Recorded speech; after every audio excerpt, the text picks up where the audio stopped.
Welcome, everyone, to SI Media with Jimmy Traina. Thank you so much for listening. This is a milestone show. Guest I've been trying to get for 5 years. Charles Barkley is on the program. And Chuck could not have been any better. 90 minutes, a million topics. I'm not going to sit here and list everything and sell it. It's Charles Barkley for 90 minutes on everything. And then following Charles, we have Train of Thoughts with Sal Licata, so check that out. So I'm going to go quick here so we can get to it. If you've missed any recent episodes, go in the archives, check them out. Peter Schrager from Good Morning Football last week, Chris Mad Dog Russo 2 weeks ago. Great episodes, great feedback. So give those a listen. Subscribe to SI Media with Jimmy Traina. Rate and review on Apple. We'll read it on an upcoming episode. All right, here we go. Charles Barkley followed by Train of Thoughts, all right here, right now on SI Media with Jimmy Traina. All right, joining me now, it's a biggie. I've tried for 5 years, and I finally have probably the most influential person in sports media, Sir Charles Lord. Barkley. Charles. How you doing, man? Wait, first of all, yeah. Don't be talking to flunkies and all these other losers. Just the first time you sent me a text, I answered right away, and I told you I was a big fan. So don't be going through these flunkies trying to get to me. Just send me a text, and we're good. Oh, I've been going through flunkies for 5 years. I didn't have your number. It's not easy to get Charles Barkley's number. And then when I got it, I was like, this is Charles Barkley. Am I actually going to text Charles Barkley? You know, it's funny. I get interviewed once in a blue moon by other podcasters or what have you, people into the fact that I work at Sports Illustrated. And I always get asked, who are your dream podcast guests? Who are your dream podcast guests? And I always say The Rock, Larry David, and Charles Barkley. So we got one down, two to go. Well, I will tell you this about The Rock. He's one of the nicest people I've ever met, who's a superstar. Yeah. You know, I actually met him when he was in college, when he was playing football at Miami. That's how long I've known him. And I've been a big wrestling fan forever. And I'm so proud of his success because he's just such a good person. You want to see good people succeed. Yes, absolutely. You know, he's been very. I don't think he's ever going to. He's not a podcast guy. He doesn't do podcasts, so I'm not expecting him to ever come on. But he's been very nice to me, sort of with me stalking him on Twitter and stuff. He's handled it well. So he seems like a really great guy. So I want to get into so many things with you about inside the NBA and then just some current topics. It's funny. Let's start right off the bat with this. You know, it was reported that you signed a 10-year deal recently with, I still say Turner. I think it's Warner Brothers Discovery. Yeah. Was it that long? Is it a 10-year deal? Well, yes. Number one, yes. But they wanted me to let people know I wasn't leaving like next week. There's no chance in hell I'm going to be working when I'm 70. Zero. But they said, hey, let's just make people think you're going to hang around. Because, you know, I'll be honest with you. That's the only thing that really keeps me up at night, to be honest with you, trying to figure out when's the best time to walk away. Because the one thing you don't want to do is stay too long. What's interesting is I can't believe I've been doing this shit 23 years. That's what's crazy. I mean, that's a long time. So what really keeps me up at night, to be flat out honest with you, and I don't know the right or the wrong answer. When's the best time to walk away? You want to walk away while the show is still successful, or you want to go like, hey man, we're really sick of seeing y'all face after all these years. So that's really the only thing that keeps me up late at night, trying to figure out what's the best way to leave. You say there's no way you're doing this at 70. Why not? I mean, if the people. I mean, your show is so highly regarded. NBA fans love that show. You have a lot of cachet with the players, the league. If it's still going, now listen, who knows 10 years from now? Obviously, it's a long time. But if it's going strong, why walk away? Well, I think that, number one, I'm very realistic about age. First of all, it's really awesome that I'm 60. I never thought I'd see 60. And for me, I know that, and I don't mean to be morbid. I'm not worried about death. If I had to go tomorrow, man, I've had a good run. I think for me, I don't want to be working at the end of my life. I want to, man, I will tell you this, two of my mentors are Ernie Johnson and Clark Kellogg. And they told me being a grandpa was going to be the greatest thing in the world, Jimmy. And let me tell you something. They are right. I mean, little Henry and the little girl, she's new. Henry's 16 months, and little Charlie is like 5 months. And it's the best thing ever happened to me by far in my life. And Henry's starting to walk and run, and Charlie's just still obviously a newbie. But like, when they're 8, 9, 10, I want to be around them. But like I say, I won't be around when they get older. Right. I mean, and like I say, I'm not even worried about death. I'm not morbid, but I want to spend time with them while I can. Yeah. And that's my main motivation. You said little Charlie's 5 years old? 5 months. Oh, 5 months. 5 months. Yes. Okay. So neither one of them yet have any reaction to Grandpa being on TV yet. We still got to wait. Hell no. I don't even think. Hey, yeah. Listen, let me tell you something. Little Henry, when I FaceTime him, he's so young. He's like, what the hell? Is that the dude come around? So I'm just trying to get him into FaceTime right now. Yeah. But it's the coolest thing ever. Yeah. And, it's funny because you did say for years and years, you would retire. You don't want to die on the air. You don't want to be old on the air. And then, we get the word of the 10-year contract. Now, I had Kenny Smith, your partner, on this podcast a couple of years ago. And at that time, your future was still up in the air. We didn't know what was going on. And I want to just play you the audio of what Kenny said about you here. This was about 2 years ago on this podcast. Shelby, hit that clip for Charles, please.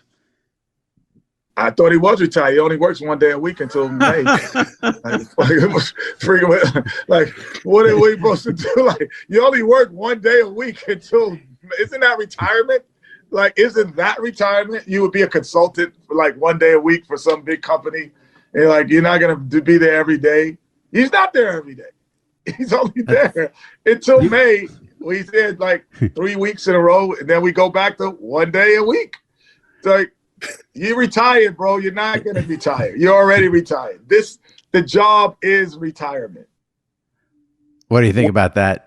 Well, I think the difference between me and Kenny's still having kids, Jimmy. He's got 2 young'uns. Yeah. So, like, he needs the money. So he's going to keep working to the day they strip him off television. Like I say, I think you have to leave. Like John Madden, to me, was like, hey, leave while people still want to see you. Most of us, especially guys who play sports, you play till you suck. I can't think of any guy who retired when he still had anything left in the tank. Probably Jim Brown's the last guy.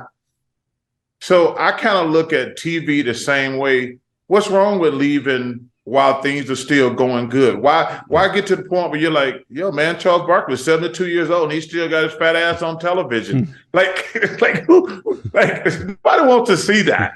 Yeah. So I gave them my word I would stay for at least 2 more years till the new deal is up.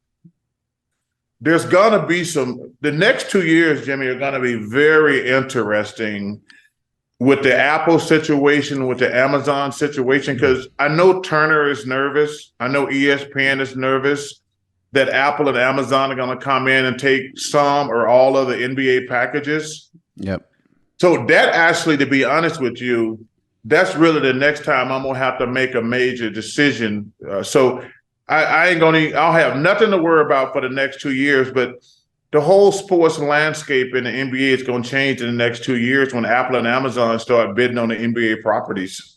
Yeah, I was going to ask you about how closely you're paying attention to that. And this is a total hypothetical, but I'll throw it out there because I think people would really want to know this. If there was a scenario where Turner lost the NBA, and I know Turner said that, I keep saying Turner, but we know what we mean. They want to keep it. And let's say it went to Amazon and there's heavy talk that NBC is going to get back in the game. And let's say Warner doesn't have the NBA anymore. Would you go to another network, or would you?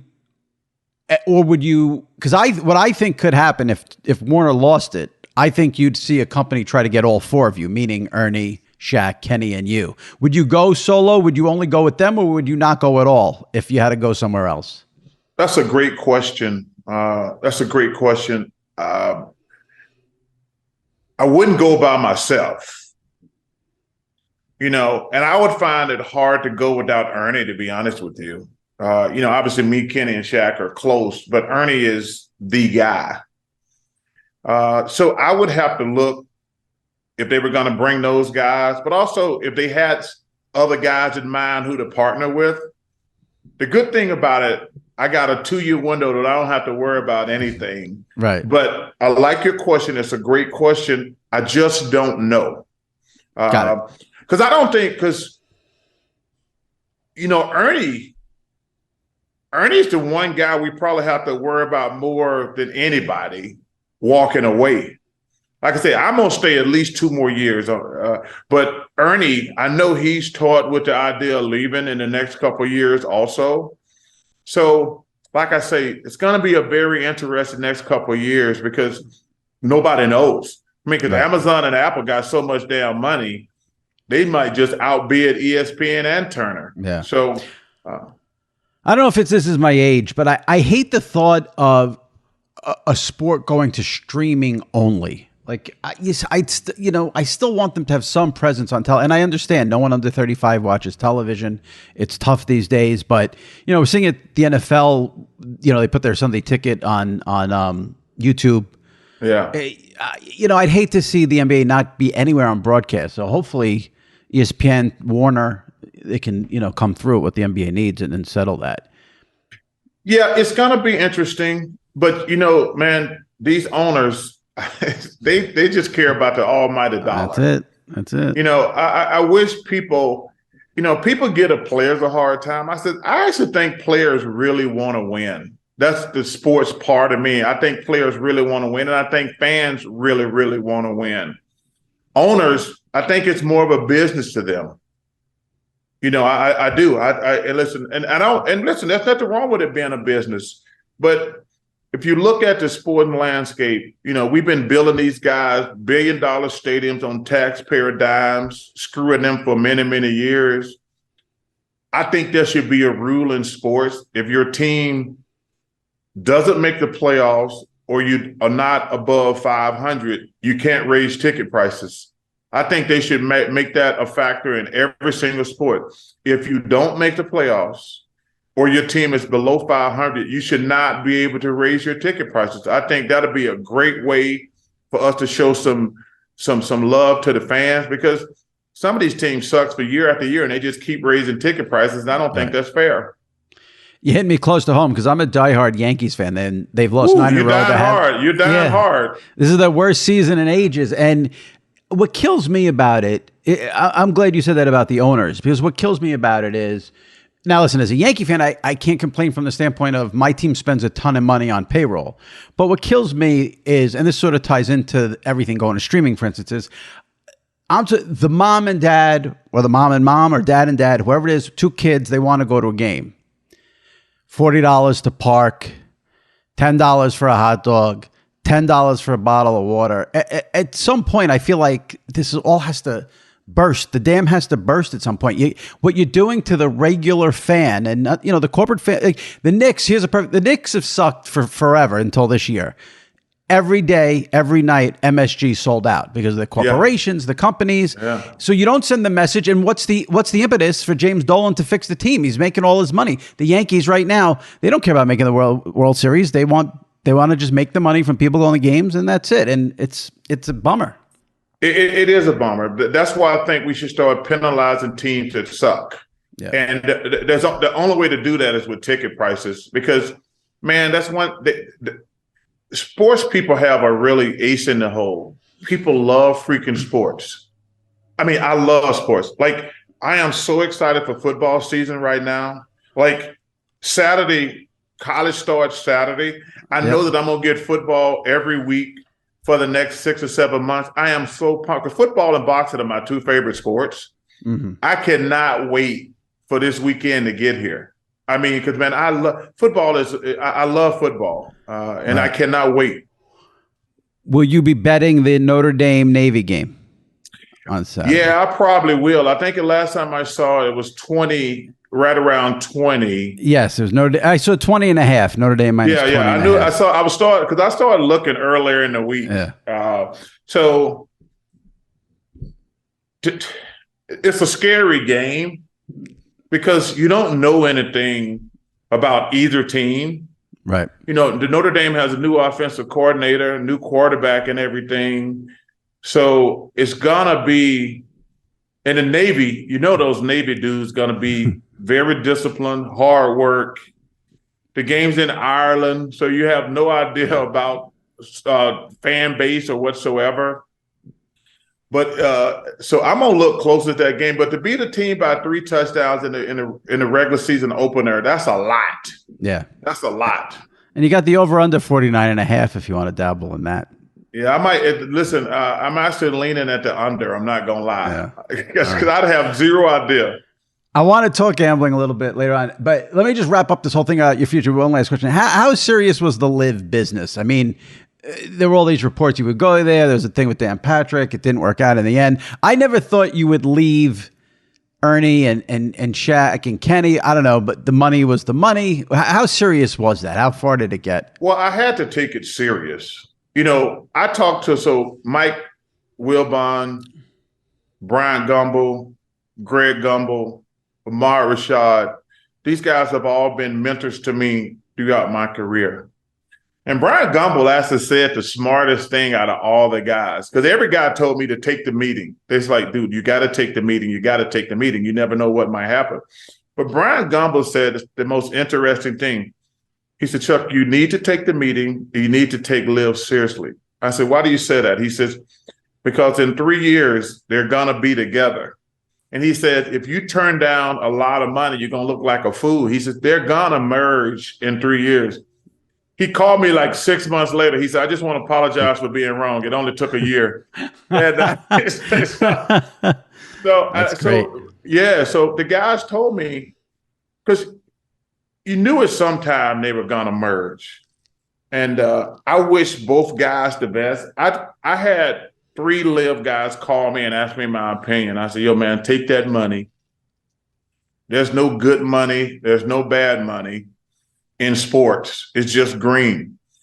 But what was interesting, Jimmy, I had about 10 well-renowned sportscasters call me saying, what are you going to do? I said, I don't know what I'm going to do. I'm meeting with Greg. I'm meeting with LIV. I'm taking all this serious. They're like, we're all scared to join LIV, but if you join, it'll give us a runway. I said, well, wait a minute. You guys don't get to ride on my flag because I knew probably going to take some heat because all my sponsors was on the phone with my agent like every day, Jimmy, for like, what's Charles going to do? He says, Charles is meeting with LIV. He has not even made a decision, blah, blah, blah, blah, blah. And when he makes a decision, I mean, all my sponsors, because probably the biggest holdup with LIV was I probably was going to lose all my sponsors. Right. So when I told him, I said, well, this is how much money I make from Turner. You're going to have to make up all these endorsements that I'm going to lose. And I'm probably going to want a minimum or a 5-year deal. Because like I say, it was all going to be a lose-lose situation for me. Right. So I took it very serious. And I'm glad to be back with Turner. But, man, you have to take it serious. The money they were throwing around, it was crazy. Did they make you an actual offer that you turned down? Did it get that far? It got far enough. They says, well, how much will it take? And I said, it will take this much for me to give up my Turner aspect. And then before that, what happened after that? Turner says, you're not leaving. We're going to redo your deal. So that's actually Turner came in and said, we're going to redo your deal. Go ahead. But so that's actually what really happened. Yeah. Putting the money aside, would you have been happy calling golf? Well, I don't think, listen, Jimmy, I was offered Monday Night Football one year and I turned it down because I says, I don't know anything about football. I'm just a fan. I gotta interrupt because we can't let that slide. I want a lot of details on that. Like who was doing the games? Was it Al Michaels back then? Was it recently when it was? No, it wasn't recently. It was probably at least 20 years ago. Okay. it was at least 20 years ago. Do you know who you would have been working with in the booth? That had to be Al Michaels. Right? No, because you know who I think they went with? This how long ago? I think they went with Dennis Miller. That's how long ago it was. Right. So that was Al and Dan Deardorff, I believe, with Dennis Miller. I can't even remember how long ago. It was so long ago. And I told him, I said, guys, I'm really flattered. I want to thank y'all, but I'm a football fan. I don't know football. I don't know all the, because me and my friends were degenerates, Jimmy. So we get together every weekend in my house and watch sports. And I got a movie theater in my house, and I can break it up into four quadrants. And a couple guys who are retired Hall of Famers, blah, blah, blah. I don't want to throw anybody on the bus because what we do is gamble. And they're like, I'm like, how in the hell could that quarterback throw that interception? They're like, Chuck, that wasn't his fault. I'm like, what do you mean?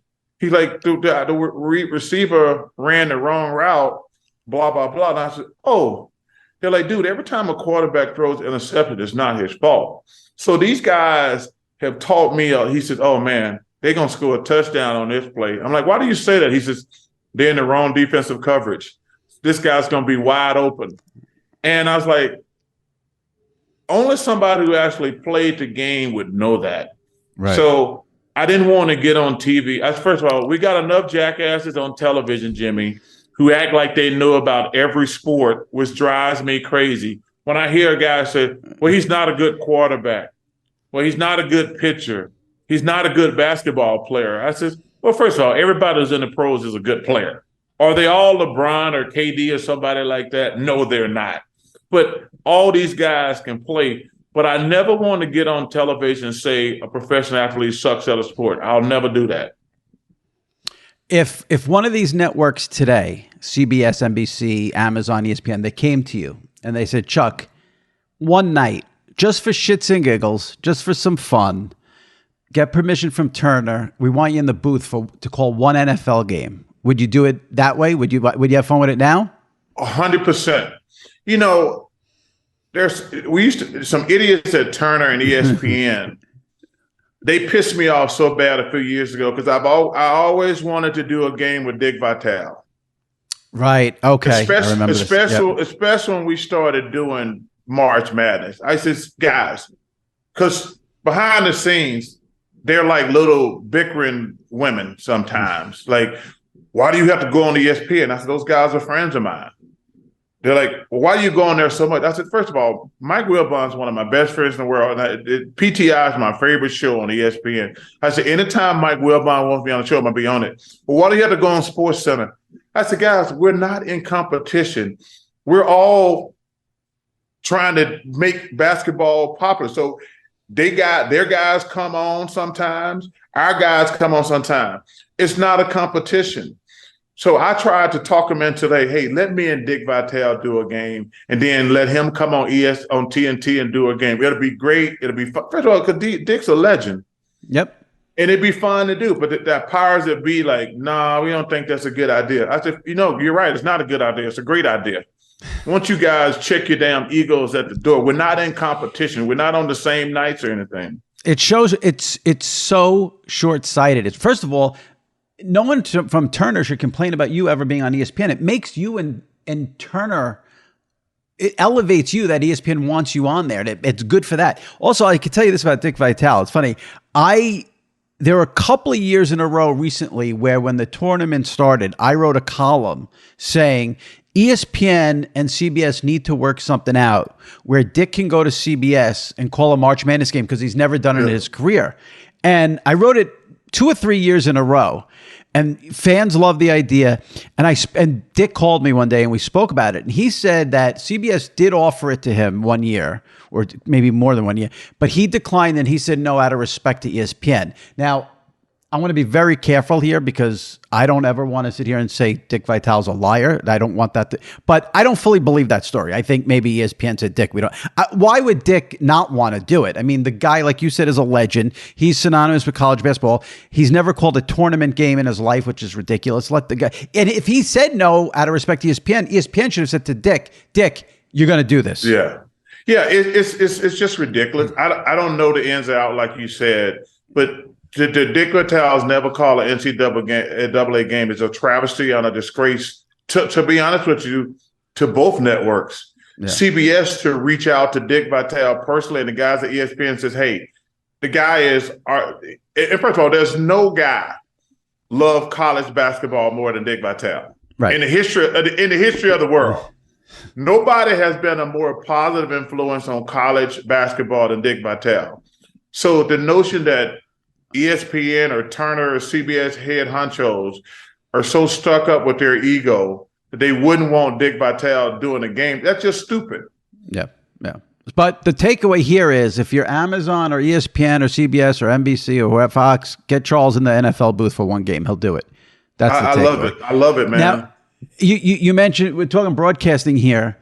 I'm curious. Did you have a reaction when you saw that ESPN let Jeff Van Gundy and Mark Jackson go, especially Van Gundy, who was well thought of as the best analyst in the sport? Yeah. They had layoffs. They claimed budget. I don't know if you let the best analyst in a sport go, even if it's budgetary reasons. But what was your reaction to that? Because that was huge news in the NBA world. Yeah, I was sad because both guys I consider friends. Both guys I consider friends. And I thought, first of all, I love the guys we have working at Turner. We got fantastic crews. But I would text Van Gundy, Mark Jackson, and Mike Breen when I'm watching the ESPN game. Them guys had me on the floor howling. And I was really surprised. And I'm just surprised and shocked. And then they let Mark go later. Right. But Jeff, and and Jimmy, you hear all these rumors about the NBA was mad because Van Gundy criticized officials all the time. I'm like, wait a minute. We can't criticize officials now? If they're right, we pat them on the back. If they're wrong, we should be able to criticize them. I mean, we criticize coaches. So I don't know what all the ins or outs is. If they fired that man, laid off, fired off, they're the same thing. If they fired that man because he was critical of officiating, that's a travesty and a disgrace. But let me tell you something. I thought they did a fabulous, fantastic job. Mark, Mike Breen, and Jeff. They were awesome. Yeah. And I've said this before in the pod. What makes no sense is, like, Jeff Van Gundy loves the NBA. He's an NBA lifer. Like, he's an ambassador for the game. Yes. And let me tell you something. I won't be shocked. I won't be surprised if he finds his way to Turner. I won't be shocked at all. You can never have enough. And shout out Coach Van Gundy, Stan. I know his wife passed away this week, and I sent him a text I sent him a text, man. So my thoughts and prayers are with him and his family. His wife passed away this week, and I got the text from the Turner family, and I sent him a text just telling him, man, because that's nothing you can say in that situation. I said, hey, there's nothing I can say. I just want to tell you, I'm thinking about you and your family, and thoughts and prayers. But let me tell you something. If we hired Jeff Van Gundy, it'd be a home run. Yeah, absolutely. It makes sense. Pair him up with his brother, with Kevin Harlan. It could be phenomenal. Oh my God, would that be awesome or what? How great is Harlan? He's so great. He's the best. He's so he is. Him and Brian Anderson. Yeah, they're unbelievable. Brian Anderson, Ian also. But what's amazing though, when these guys do these other sports and it's so seamless. Yeah. Like I listened to our baseball broadcast with Brian, and then I watched when Kevin's doing football. I was like, man, to be that talented to go seamlessly from sport to sport, you have to really be talented to do that. Yeah. And those guys are fun to work with. But you're right, Kevin and BA and Ian, man, they're great guys to work with. Yeah. I've always wanted to ask you this, and we've sort of circled it here because you've said there are a lot of idiots in sports media, a lot of people you hate, and I feel the same way. And this is where you and I differ, and I'm curious to get your insight. Listen, I would say I probably maybe only have 3 to 5 people in sports media who I truly hate and detest. And my philosophy as someone who writes a column every day for Sports Illustrated, does a podcast every week, is I don't ever write about those people. I don't give them 1 ounce of ink. I don't give them any attention because that's what they want.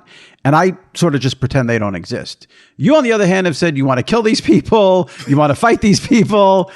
And to me, that's what they want. And that gives them some shine that they don't deserve. So I'm curious about your philosophy on actually naming the awful people.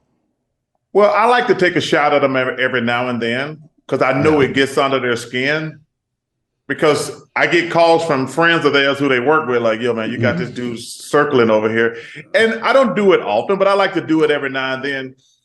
You know, Jimmy, my philosophy is I'm in the media.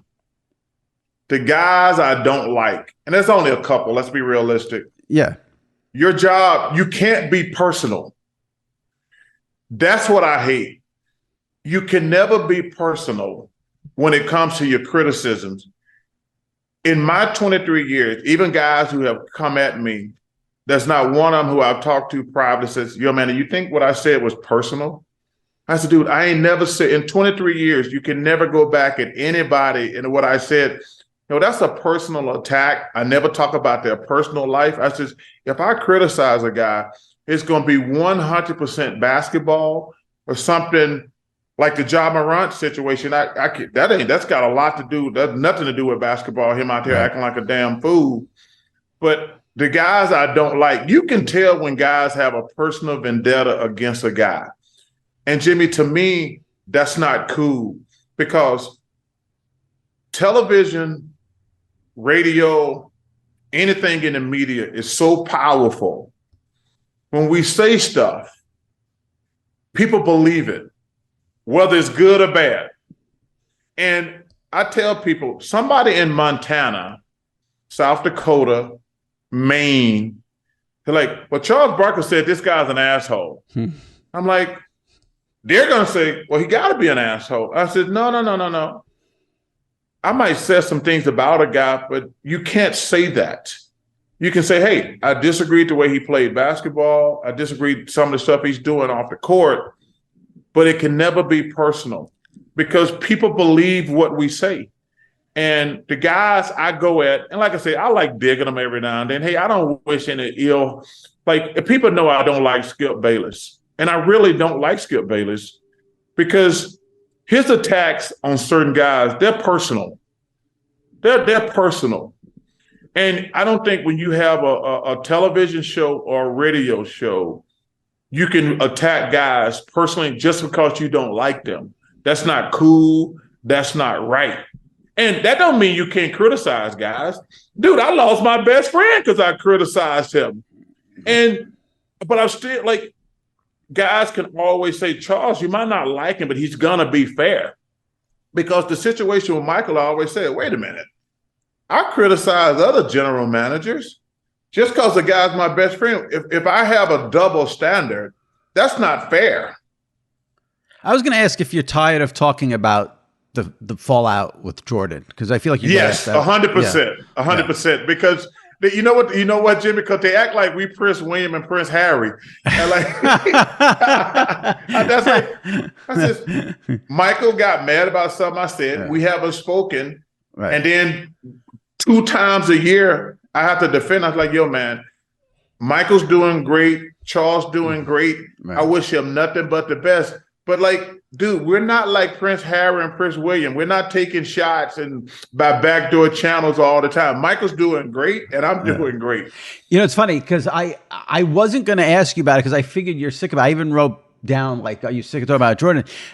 But since we're talking about it, I only had one question. It really doesn't have to do with the fallout. What I find fascinating about it is, do you guys never bump into each other at functions and events or anything? I would think you would see him at least 3-4 times a year at NBA functions, NBA golf, this, that. I mean, how do you never bump into each other and then just say, "Hey, enough of this shit. Let's move on." You know, that's a great question because I think we've actually only bumped.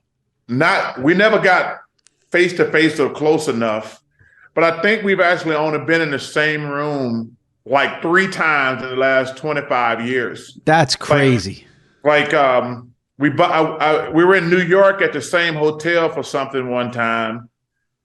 And then at the Hall of Fame one year. He had to introduce somebody on stage. And I had to introduce somebody on stage. And I think the third time was at that 75th anniversary thing. And we never got within 25 feet of each other. That's but crazy. it is. But you know, we don't go to a lot of NBA functions. Like, I don't go to NBA games for the simple reason I had my day. Right. I don't want to take away from today's players. When fans go to the game today, they should see the guys who play for the Phoenix Suns and 76ers. Like, every now and then when they're retiring somebody's jersey or something, I'll make an appearance. But I don't go to NBA games because I had my day. I don't want people saying, "Oh, there's Charles Barkley, there's Charles Barkley." I had my day. When they go to a game, I say, "Hey, there's Devin Booker.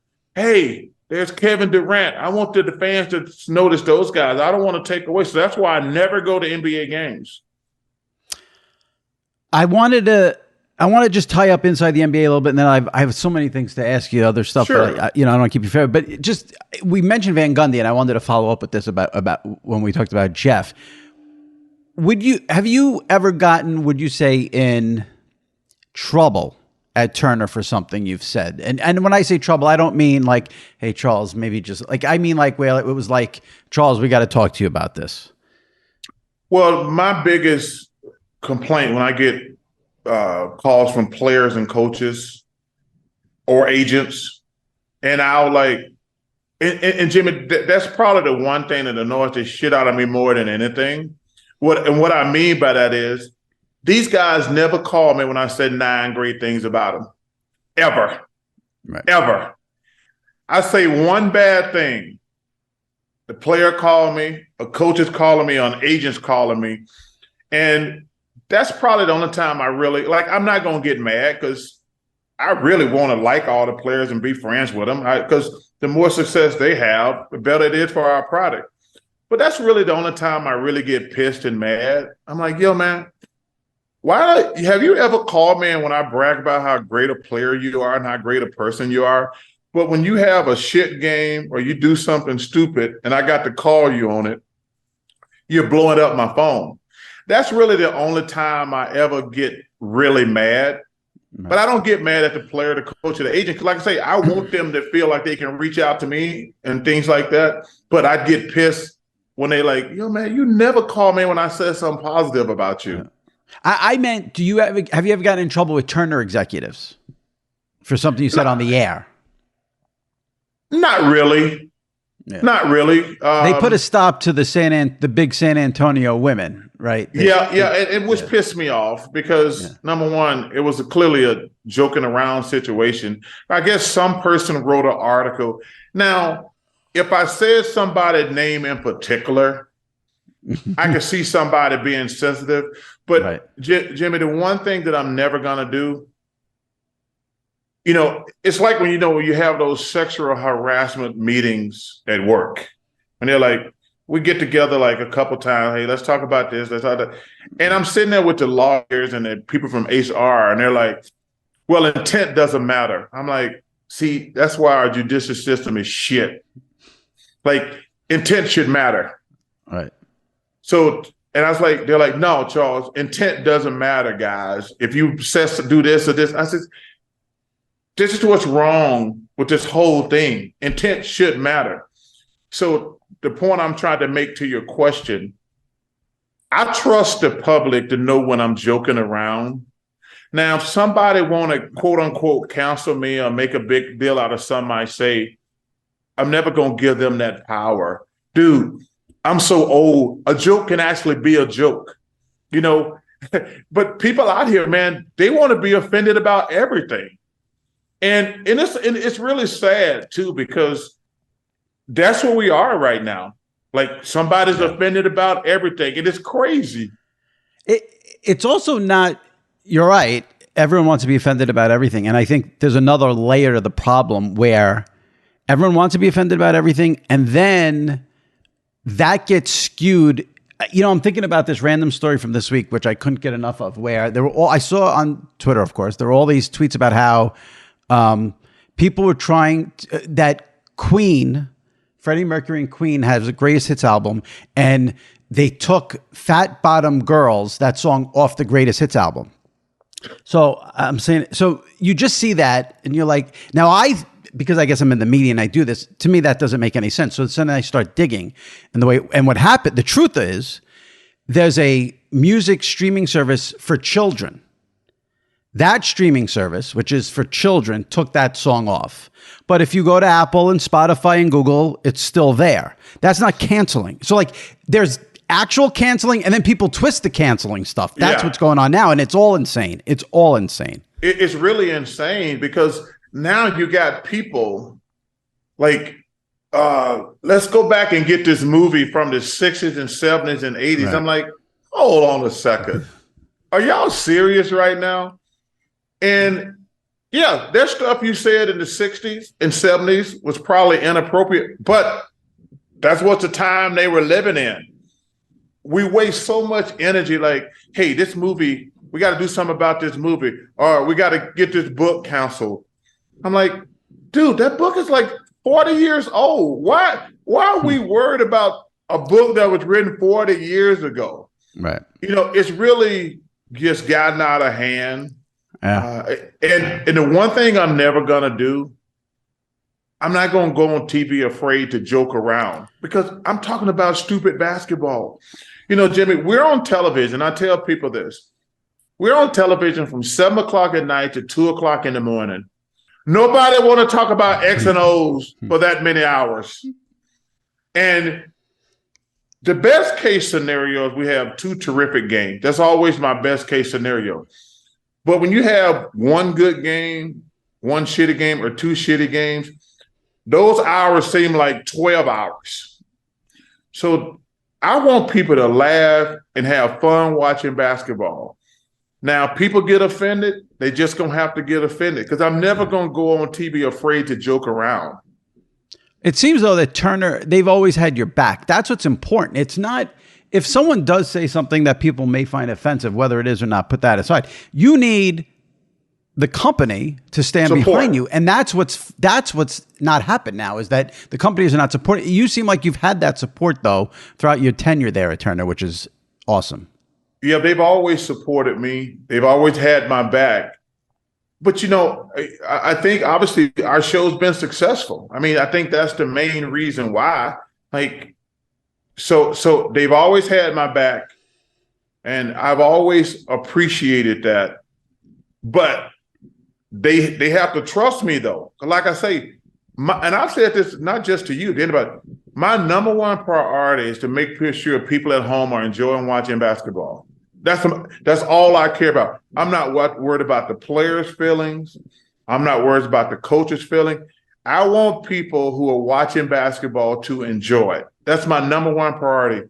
And if I can make people, when I meet people and they're like, yo, man, my girlfriend or my wife, they watched it. They watched the show. They don't even watch the basketball. They watch you four fools. I said, thanks, man. That's a great compliment. That's a great compliment to me. Yeah. Because that's what I'm really trying to do, because there's two things. There's actually basketball fans, but if you don't engage other people, your show or your ratings are never going to be successful. Like, yeah, we're going to get basketball fans, but there's a wife, there's a girlfriend, there's hopefully kids. If we can bring them into watching basketball, that's what our show should be. You don't want people who just watch basketball.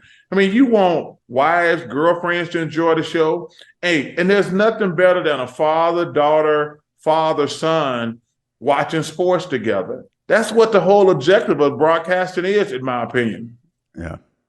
Do you were featured on 60 Minutes. My colleague and friend John Wertheim did a great job a few months ago on 60 Minutes, and he called you cancel proof. Do you feel you're cancel proof? I don't know about that, but I will tell you this. John was great to work with. You know, I watch 60 Minutes religiously. I think there's two shows I watched, 60 Minutes and Real Sports with Brian Gumbel. I watch those shows religiously because I think they do a really good job. They ask you tough questions. They're not ever puff pieces. And I really enjoy that from Brian and 60 Minutes. I trust the public. Like, I know when I go on TV, I'm going out there without a net. I'm probably going to say some things. I hope people enjoy it. Or some of the things I've said over the years, like, whoa. But I think people understand, like, I don't have a invictive bone in my body. I just want people to enjoy basketball. Like I say, a perfect scenario is really good basketball. But when you're there all night and you're trying to make people enjoy basketball, there's times around 1:30 in the morning, I'm trying to be provocative, trying to make people keep their television set on. Because like I say, we came on at 7 o'clock. The longest we were on is probably between 1 and 2. And I'm trying to get people to stay up at 1, 2 in the morning, man. And like I say, can I cross the line? I hope I don't, but if I do, it wasn't like I said, sit at home and said, hey, let me piss people off. I just want people just to enjoy the show. Right. Inside the NBA, you and Ernie and Shaq and Kenny, it's pretty much thought of by people in sports media as the greatest studio show of all time. Some people say College Game Day. They put maybe NFL Today with Brett Musburger. Those are the three that always come up. Your show usually comes up as number one. Is that important to you? Does that make you happy that that's sort of how you're characterized? Is that something you're very proud of? Very proud of that fact, because I watch Game Day every Saturday. Because like, I know football is getting ready to start. I know football is getting ready to start. When Game Day come on, when Cowboy Troy and his group start playing their music, I'm like, okay, football. I'm ready for football. Mm-hmm. I want our show, and obviously it has become, I want people to think like, oh, the NBA, okay, it's getting ready to start. The Turner guys are back. Because, we've been off since June, and we don't come back on until October. And when we start buzzing around early October, guys talking and training camp is starting, people like, yo, man, the season's getting ready to start. The NBA to CBS, TNT is back. So, yes, that means a great deal. But it really just, I hope the fans, that's it. Because like I say, man, that Game Day thing, I love that Game Day show. Yeah. And I hope people feel the same way about our show. Yeah, absolutely. And I think, both shows, and I think this is where your show, there's never been a show with chemistry like your show, ever. Now, when Shaq joined, were you guys seamless and that chemistry was there from day one? Or did it take, because it was you and Ernie and Kenny for a little bit, and then Shaq came. Did it take any time, or was it right from the get-go the way it is now? Well, no, it took some time, because Shaq, the first night, Shaq didn't realize that we are on every day pretty much for the next 7 months. So like the first couple of shows, he kept trying to do stuff like out of the box. And we're like, so the joke at work after like a month would be like, hey, our producers, and she says, hey, how long before you think Shaq gonna set himself on fire? And we're like, so we had to get together and like, Shaq, we've only been on like 3 weeks, and you've done something great 3 weeks in a row. We still got 7 months to go. He's like, what do you mean? We're not trying to outdo ourselves every night. And he says, well, you want me to be entertaining? Yes, we want you to be entertaining, but you can't. I says, we're only 3 weeks into the season. We made a joke around here. You're like 2 weeks out from setting yourself on fire on live television. So he said, hey, man, just come on TV, have fun. There's going to be times we need you to, like I say, the only time we said, like, we need to step it up tonight because we got 2 shit games, or we got 1 shit game. But so once we had the conversation, like, man, we don't have to outdo ourselves every night. And then from that point on, he says, okay, I got it now. And that was really the only time we had like, Shaq, we only on week 3. And so that's the only time we've ever had to take a step back. I'm just curious, what is your prep like now for the show? Like, are there meetings? Are you like, leave me alone with the meetings? I've been doing this long enough. Do you get just some notes beforehand? Is there I'm just curious what goes into before the show, what your prep is like. Well, the only time prep work is hard is for March Madness. The NBA stuff is easy because I'm watching NBA games every single night. I mean, I'm going to watch anyway. I'm a retired player. What the hell else am I going to do? So that the NBA is actually pretty easy. You know, I'm watching games. We get notes and all that other BS, but really watching basketball every day is prep. Now, the March Madness stuff is very difficult because the way I do my schedule is I don't worry about college basketball until January the 1st.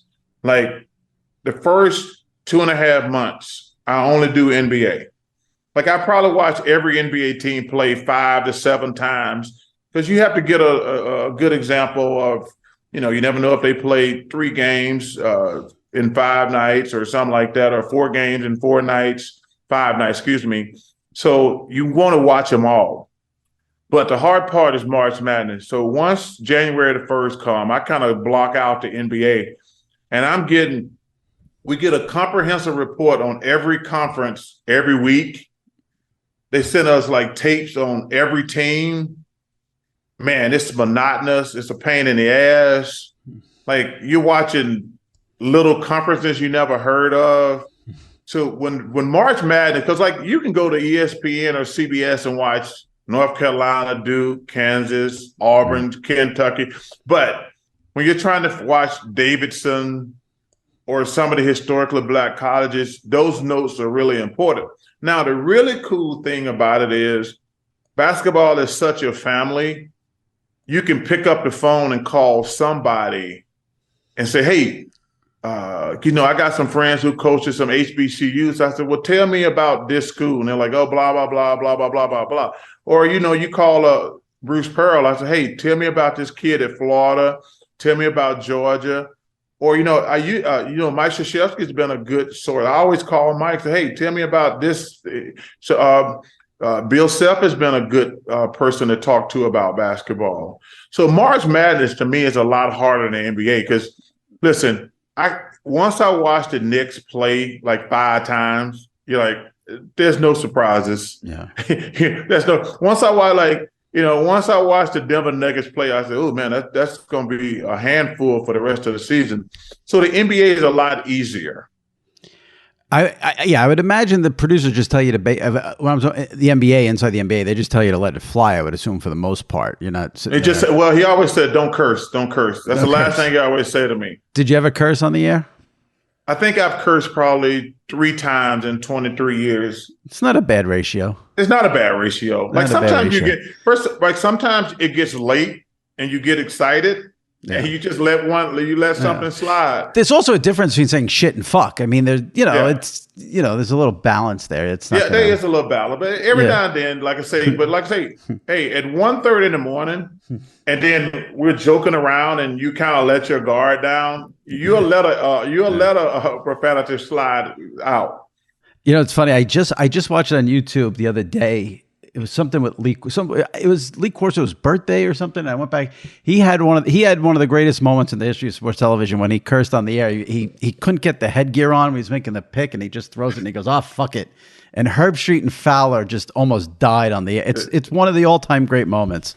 And then, you know, in that situation, it works. Leave the guy alone. Yeah, and let me tell you something. That is, you know, we were talking about earlier. That is must-see television every Saturday. Oh, yeah? I mean, the headgear thing, like I say, I watch that show religiously, but the headgear thing is one of the coolest things. Like, you know, we talked earlier about Dick Vitale, who's he is college basketball. I look at Coach Corso the same way with college football. Going back to his coaching days. I mean, when you think of college football, you got to think of Coach Corso. Absolutely. Absolutely. Yes. All right, I want to talk to you about two topics that sort of hit me close to home, which is gambling and weight loss. Let's start with the weight loss. How much you down here now? I'm down 70. You know, that's Jimmy, great. Yeah, it's been great. I started at 352, and I'm 285 now. I'm gonna get to 270. My plan weight was 250, but I'm gonna get to 270.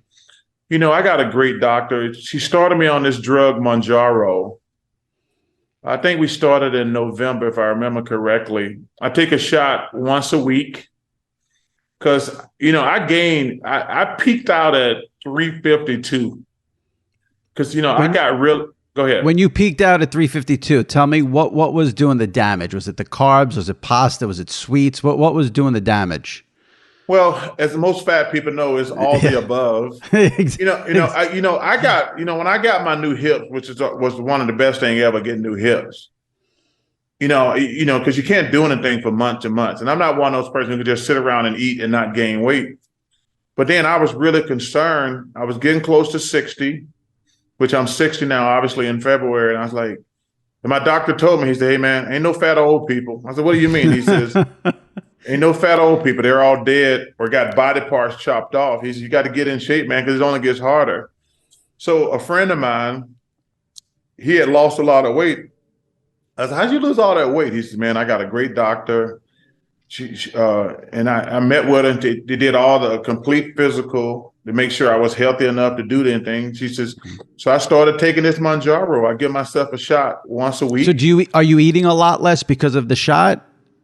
That's a great question, Jimmy. I've been asked that question. I wish I could give you an example of exactly what the drug does. Yeah. Obviously, I started working out a little bit and eating better, but I don't know what the drug does. I've seen the commercial that says something about regulate your blood sugar, which I have zero idea what that means. Right. But man, it gave me a great head start. And like I say, I want to get to 270. But when I first started, man, when I would get on that scale and I weighed 352, I'm like, damn, I got a long way to go. Yeah. And she said, "Hey, you can't get back to your planned weight." And I said, "Well, how about 270, 275? She said, "Perfect." And like I say, I just weighed recently and I was 285. And like I said, I want to lose another 15 pounds, hopefully before the season starts, because I probably got another 2 months, I think, before the season starts. So I want to get to 270. It's hard to lose when the football season starts because that's when, Saturday and Sunday, I'm in front of the TV all day watching football. And that's when you don't have that discipline. You need those snacks while you're watching the games. Yeah, but two things that I learned. Number one, it takes you a long time to gain weight, so it should take you some time to lose it. But also, you never get fat on one meal. Right. You always, you're out when you're friends and they're like, you're like, "Yeah, I'm not gonna eat that piece of cake." And you're like, "Yeah, like that piece of cake was gonna be the difference between 250 and 295. That one piece of cake." There's a great joke. There's a great joke about Weight Watchers. About someone goes to a Weight Watchers meeting, and Weight Watchers through the years, it's always about counting the points. And someone says as a meeting, "How many points is an ounce of grapes?" And someone says, "Honey, you're not here because of the grapes." That's exactly right. Yeah, exactly. I enjoyed Weight Watchers, to be honest with you. Yeah, I really did, and I think they got a good product. Because really, all they do is force you to overdose on the vegetables. Yeah. Because what was really crazy, I when I first started with Weight Watchers, back when I was doing that commercials, they're like, "Well, what vegetables do you eat?" I say, "I don't eat vegetables. I eat corn and rice. Those are my two vegetables." They're like, "Those aren't vegetables." I said, "They are from where I'm from." And they're like, "Do you eat anything green?" I said, "Not really." I said, "I love corn. I love potatoes." They're like, "Well, what about Brussels sprouts?" I said, "Brussels sprouts are disgusting." I said, "That little ball is just disgusting." So like, have you ever had them chopped up? And so now Brussels sprout is one of my favorite meals. You just have to chop them up. And it's just like eating a green salad. And also they got me doing cauliflower with you put a little Parmesan cheese on it and roast it. And I would never even consider eating Brussels sprouts or cauliflower until I started with Weight Watchers. But now those are two of my favorite side pieces. Yeah, it is. As you get older, you got to try. Oh man, things. Yeah. Getting old is no joke. Oh, it's no joke. It's no joke. It's funny. I've been to a couple of. I've never had any health issues until like the last 6 months, and every doctor says once you hit 40, that's it. The party's over. Your body starts to go. So, hey, brother, it gets worse when you're 60. I know. Trust me. I know. I want to talk about gambling a little bit. I want to know what Charles Barkley's, and I don't mean from a monetary standpoint. I don't care about that. what your worst gambling loss is. And I'm talking about the game, what happened in the game. You know, I remember once I lost a baseball game because someone threw a wild pitch on a pitch out. I want to know your worst gambling loss, not money wise, but the devastation of how it happened. Well, the Patriots in the Super Bowl against the Falcons. So me and my friends, I got about 15 friends. We've been going to Vegas for 25 straight years because Vegas is the best place in the world for Super Bowl. We've been going for 25 years. Now we're up to 20 guys because we got a bunch of freeloaders. Jimmy, I was feeling myself when the Falcons were up 28-3. I was feeling myself. I was feeling no pain. The tequila was flowing. The vodka was flowing. And they're up 28-3. And I'm like, can't wait for the end of the game to celebrate. And all of a sudden, one of my friends, Roy Green, one of my great friends, he says, "Oh, shit." I said, what do you mean, oh, shit? He says, "Chuck, this game is not over." I said, "Are you serious right now?" He says, "The Patriots just scored, went for two. Atlanta's playing not to lose. They kicked it right back to him." I says, "Dude, don't relax. This game is not over." And the rest is history. That's probably my worst loss. Trying to think of another good one, but that was bad. Yeah. Do you ever watch Bad Beats when Scott Van Pelt does the bad religiously? Beats? Religiously. And I always text him and Stanford Steve because what's really crazy about that, I always text him doing bad beats. But the worst thing about it, Jimmy, probably 2 out of 5 weeks, I got one of those bad beats. There you go. And I yo, man, I had that game.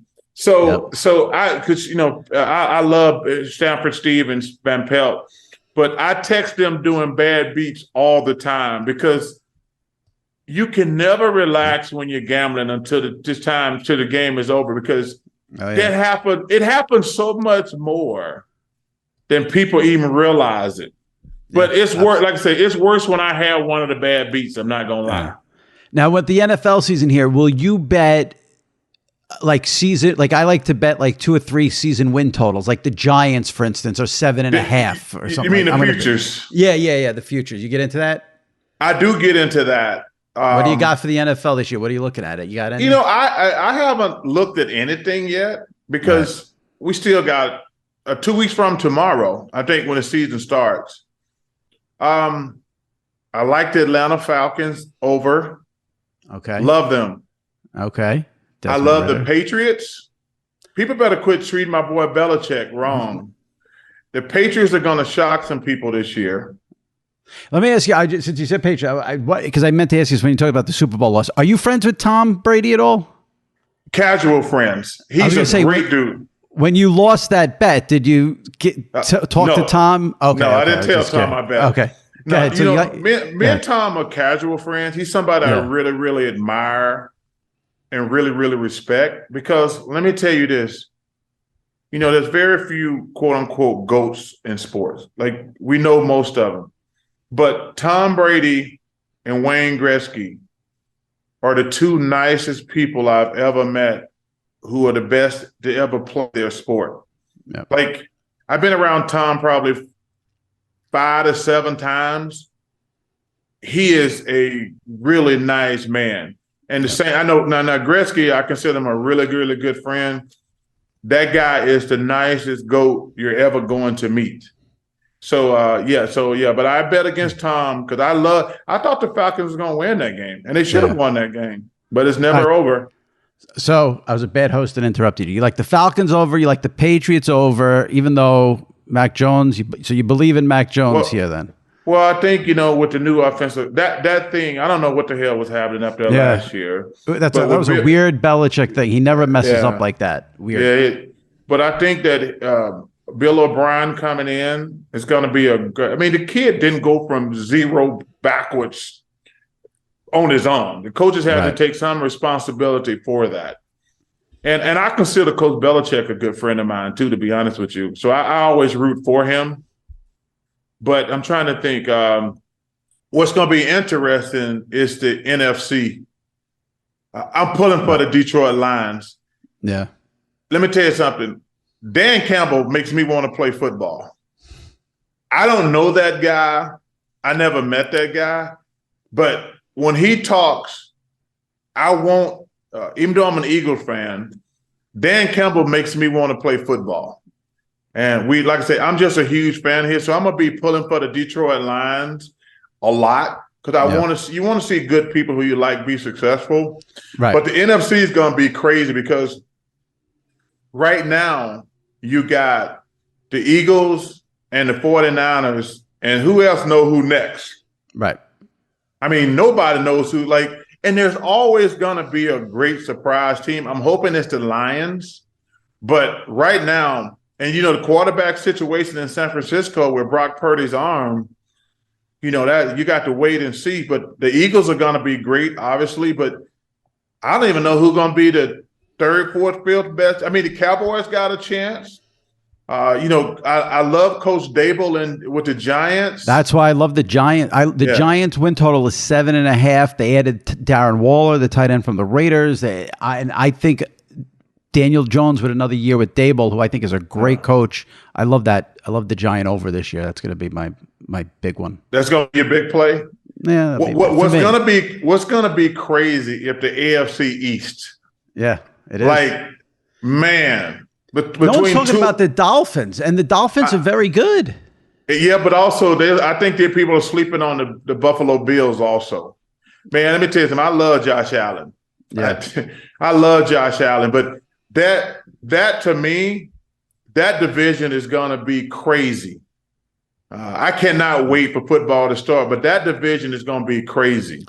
Take me through a Charles Barkley Sunday. I don't care about the amount you bet. It's like the Phil Mickelson thing. I think it's so dumb. If these people have money, let them bet. I want to know, are you betting, do you bet quantity, meaning do you bet a lot of games? Are you betting a few games and you have significant money on it? Do you bet parlays? Do you bet teasers? Give me a Chuck Sunday during the NFL season. Yeah, the parlay and the teaser thing, they are so dangerous. They are so dangerous. What I really love to do, Jimmy, I got a group of guys. We go to Vegas like once every 2 or 3 weeks and spend the whole day. We go once every 2 or 3 weeks.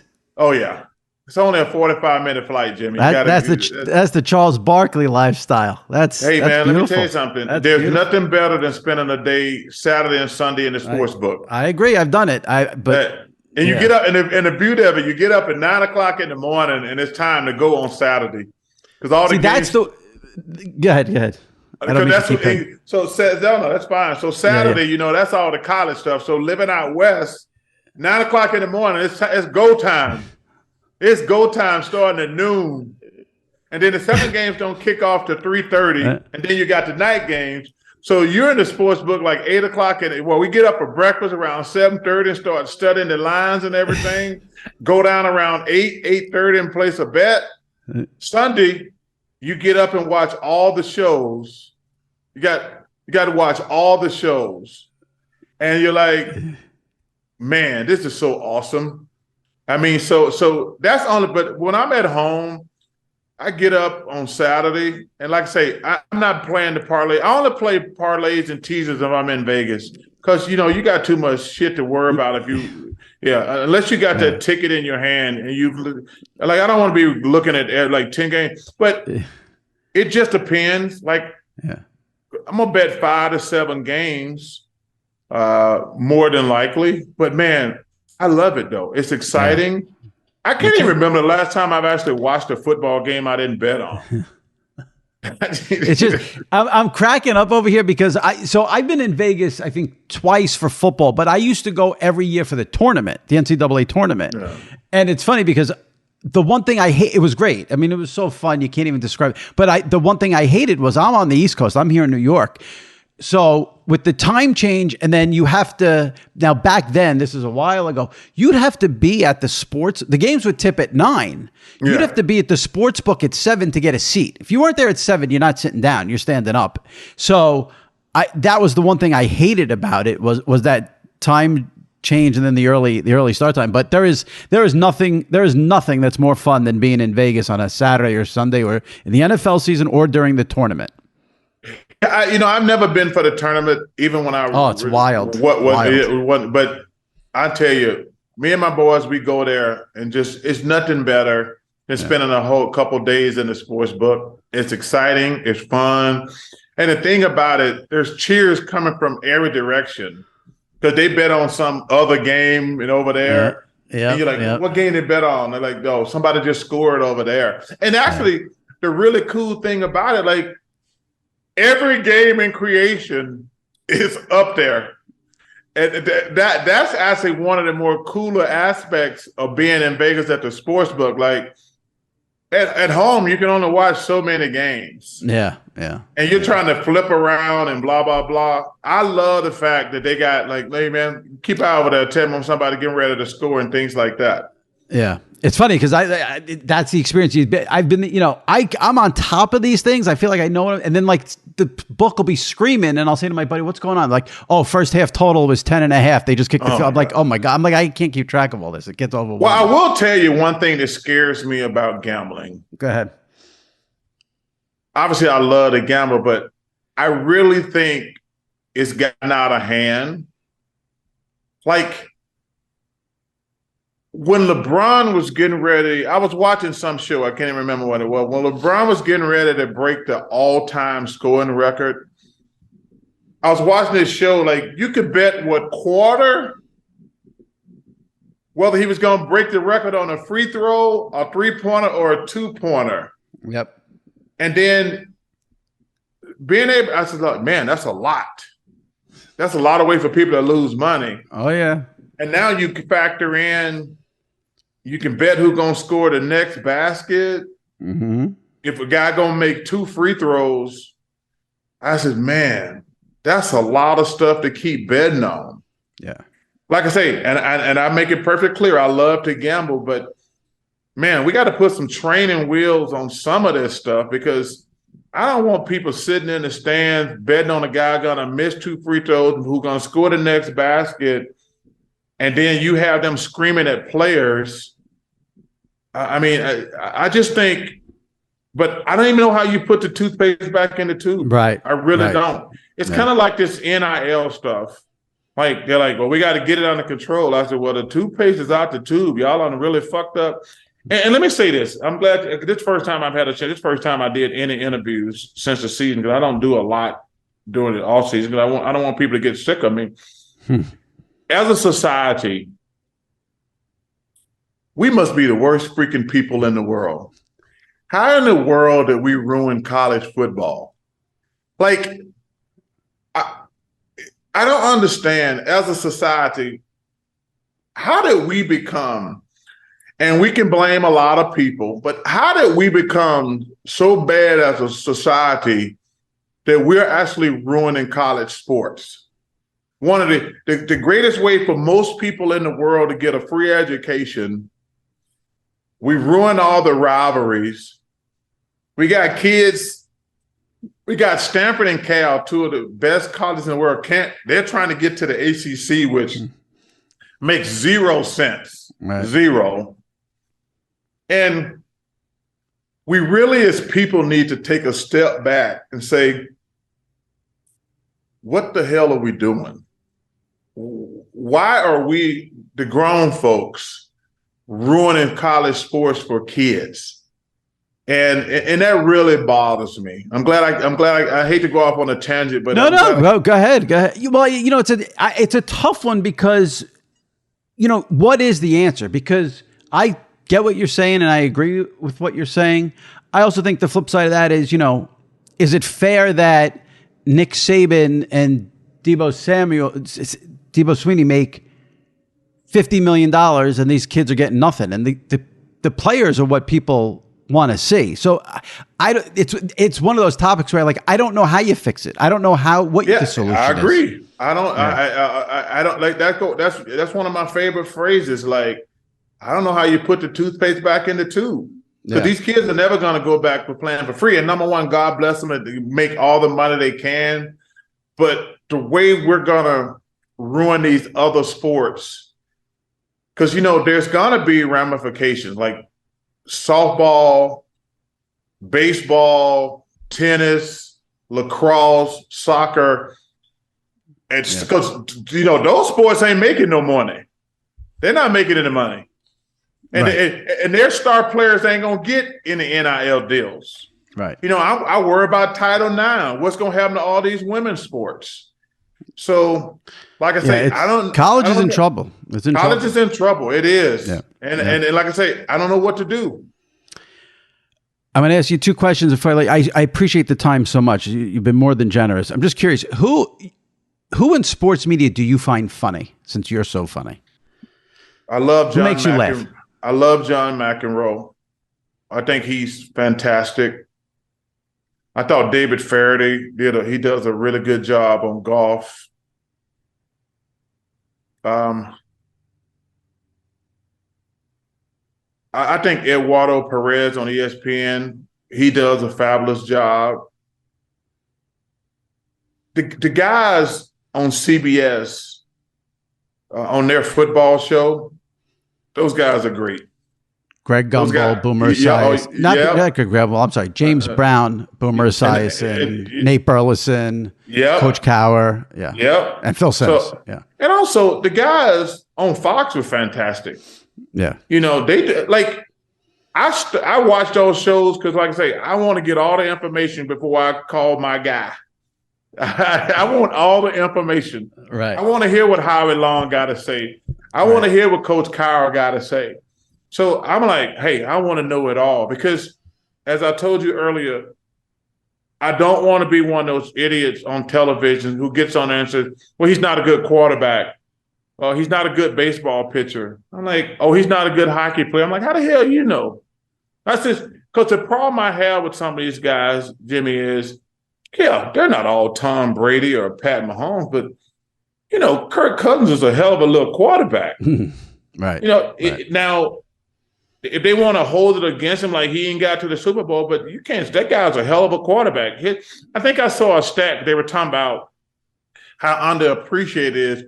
He's got like one of the top 5 winning percentages like for the last 10 years. That's pretty incredible. Yeah. Well, a lot of it is people get judged by postseason. They don't, and then that screws the argument. Yeah, hey, my life sucks because I didn't win an NBA championship. You see, I'm over here crying every day.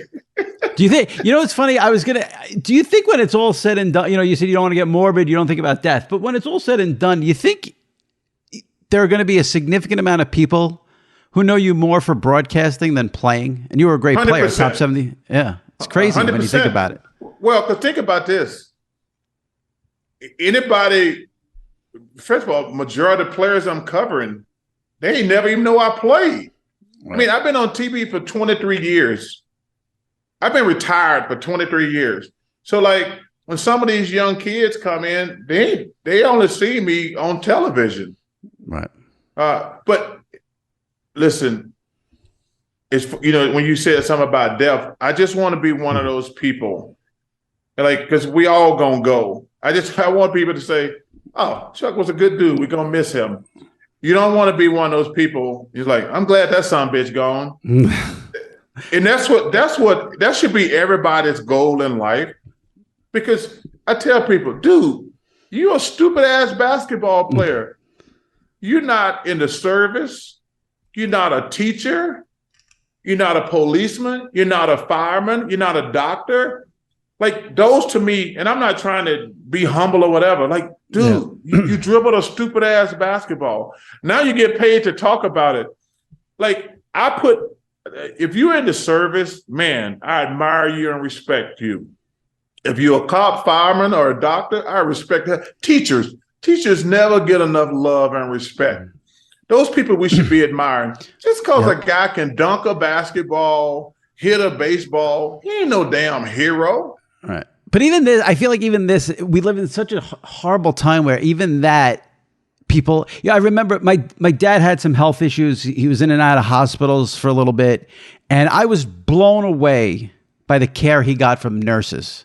What nurses do, it's off the charts. And I remember I went on Twitter and I had said, every nurse should get paid $1 million a year for what they have to do. And then people are like, that's ridiculous. How would the hospitals sustain themselves? And it's like, you can't even make a statement like that. If you don't think nurses are should be respected as much as any people in this country, there's something wrong with you. Like, and for anybody to disagree with that, they're just an idiot because, I've been there with relatives. They have to wipe their ass. Yep. And first of all, stuff that we wouldn't do. Yeah.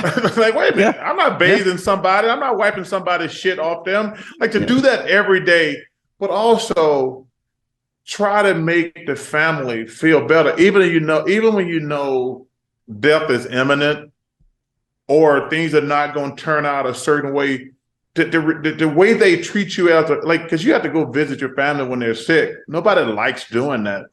And they're coming in, taking vitals, trying to make sure they get these 3 square meals a day.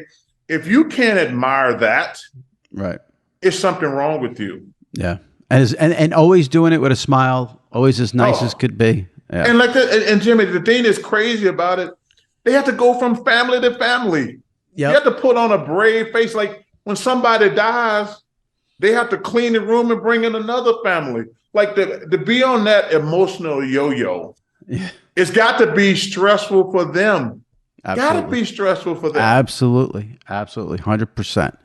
I'm going to wrap it up with this. I want to give you my favorite Charles Barkley moment from the last couple of years. I mean, you've had so many funny moments, so many funny stories, but I just got to tell you the one that got me. There's certain things when you watch a TV show, you watch a comedian where it may not have been the funniest thing, but it just hit you. The thing you did that hit me, you had LeBron and KD on to pick the All-Star teams. And this was when Harden was causing a mess with the Nets, I believe it was. Oh, yeah. And he ended up being the last pick. And LeBron said to you, "What's going on with James? Is he healthy? Because he had a hamstring at the moment."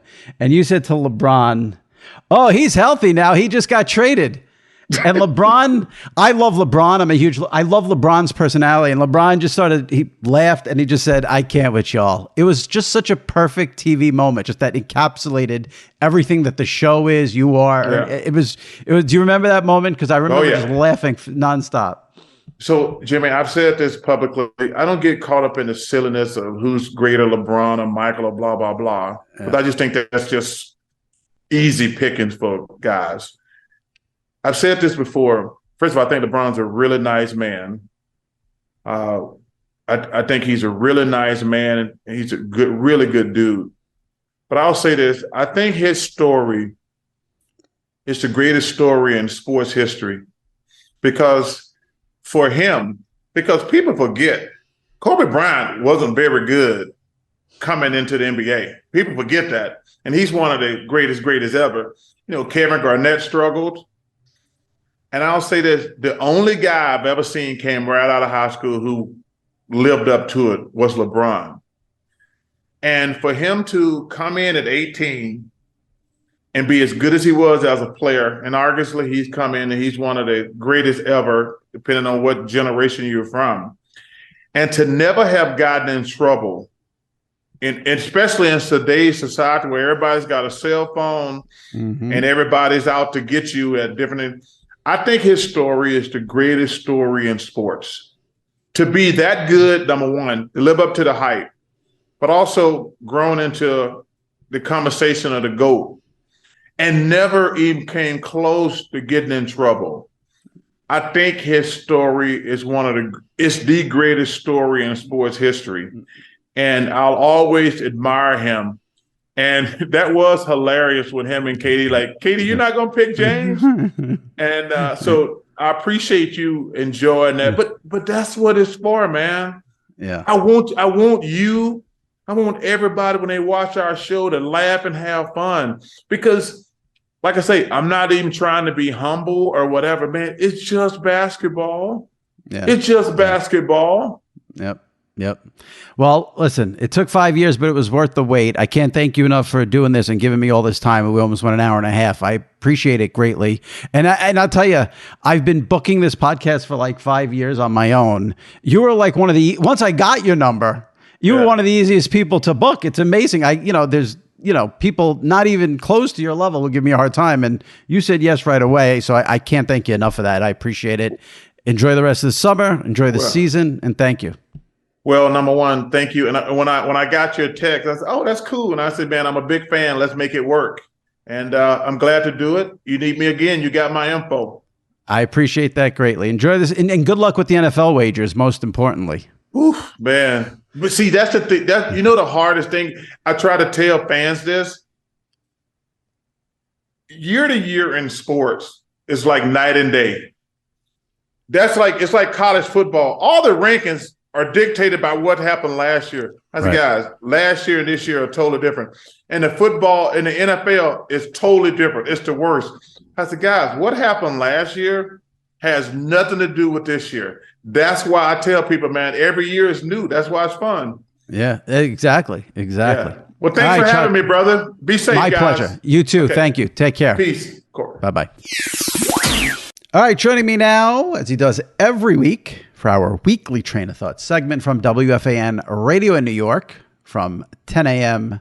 to 2 p.m., part of the BT and Sal show, or was it Brandon Tierney and Sal Licata and Brandon? Yeah. And from SNY TV in New York, my buddy Sal Licata. What's the official name of the show? Brandon Tierney, Sal Licata. That's it. Okay. 2 full names. Got it. How's it going, life on WFAN? How's it going? It's been fine. I'm starting to get used to the schedule. I'm trying to move because I can't stand the commute, but it's nice to not have to do the overnight. It's nice to be heard during the day. I'm having fun with it. It's been fun. Can you move to Nassau County? That is possible. The taxes, however, first of all, I'm so fed up with Long Island. The taxes are absurd. The houses are absurd. Like I'm looking, but it seems like I'd say right now 70-30 Jersey versus Nassau. I'd be upset, but I can't even pay attention to what you're saying. I'm so drained. I just did 90 minutes with Charles Barkley, and my head is spinning because it was so good, and I still can't believe it happened. Smiling. You're still smiling. How was Chuck? I'm trying to process it all. The whole thing. I'll just say this. I tried to book Charles for 5 years, going through various channels. Nothing ever worked. And then I got very, very lucky and got his personal phone number. And he wrote back right away saying he would do it. I'm like, what is going on? 5 years they've been giving you the runaround. He did it. He was phenomenal. I thought, so. Now, he gave you an hour and a half of his time? Believe me, I don't know why, but he did. I would never. I mean, an hour and a half? That is, you're right. You people listening better give me 5 stars on freaking Apple. That's incredible. I can't wait to listen to it. I know if you're listening to this, you've already probably heard it, but I myself have not yet. Yeah. Hopefully people stuck around for you. I'm sure they did. So many people say I go to Sal and then the guest. Let's see if they do that with Charles. That'll be a big test. Yeah, I don't know about that one. That's a big one. So Sal and I just saw each other. We went to Joe's Pizza in New York City.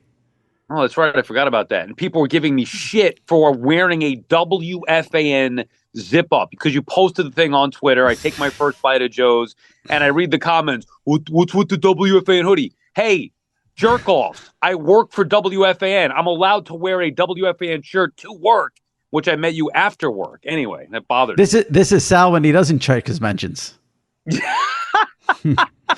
The best part of hanging out with you that afternoon is you did not know. I broke the news to you that Elon Musk was getting rid of the block feature on Twitter.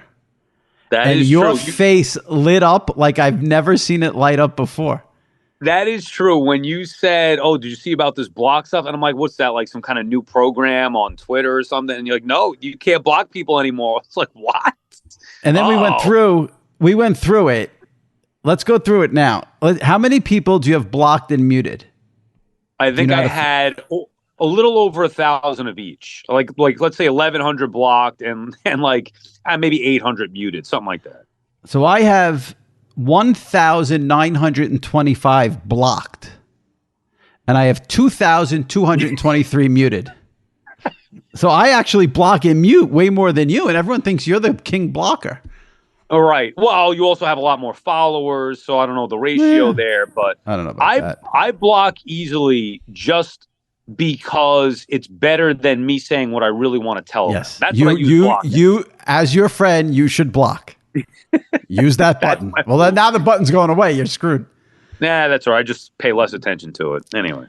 All right, here's a topic that'll get us worked up. This NFL Sunday Ticket on YouTube, there's going to be some problems. Okay, give me your. I heard what Dog had to say, but I want to hear your. Why do you say that?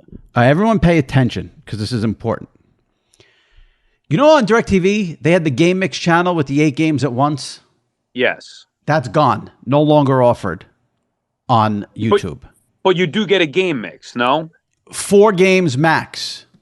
See, that's a problem. I told you I've been dealing with that for years with the streaming version of DirecTV Sunday Ticket. And I was hoping that we'd have an option of 6 or more.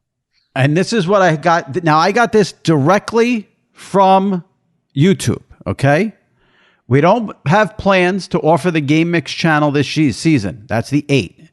With regards to multi-view, users will not be able to select individual games at this time. During the season, viewers will instead be able to choose from extensive selections of 4-game, 3-game, and 2-game multi-view combinations every Sunday. Meaning, if you say to yourself, I want the Falcons in one, you get 4 games max. Let's say I'll make all these games up and I'll do division. Let's say you want Dolphins, Patriots in one box, Bengals, Steelers in another, Niners, Seahawks in the other box, and Cowboys, Eagles in the 4th box.